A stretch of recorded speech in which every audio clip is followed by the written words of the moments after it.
City હસ્તકનું આપણે ખુલ્લું મૂકેલું છે. ખૂબ મોટી સંખ્યામાં લોકો ત્યાં આવી રહ્યા છે.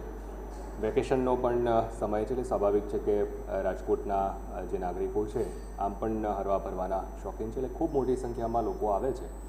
તો ત્યાં એક્સ્ટ્રા જે ટિકિટ માટેની બારીની વ્યવસ્થા ત્યાં ટેબલ મૂકવામાં આવે એ પ્રકારેની વ્યવસ્થાઓ આપણે કરી રહ્યા છીએ. ડિજિટલ પેમેન્ટથી પણ લોકો પોતાની ટિકિટ પરચેસ કરી શકે એ પ્રકારની વ્યવસ્થાઓ પણ આપણે ઊભી કરી છે.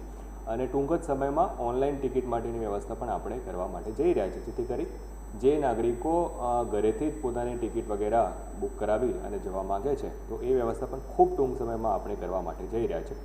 એટલે ઓવરઓલ લોકોને ત્યાં ઓછું લાઇનમાં ઊભા રહેવું પડે એ પ્રકારની વ્યવસ્થાઓ આપણે સુનિશ્ચિત કરી રહ્યા છીએ.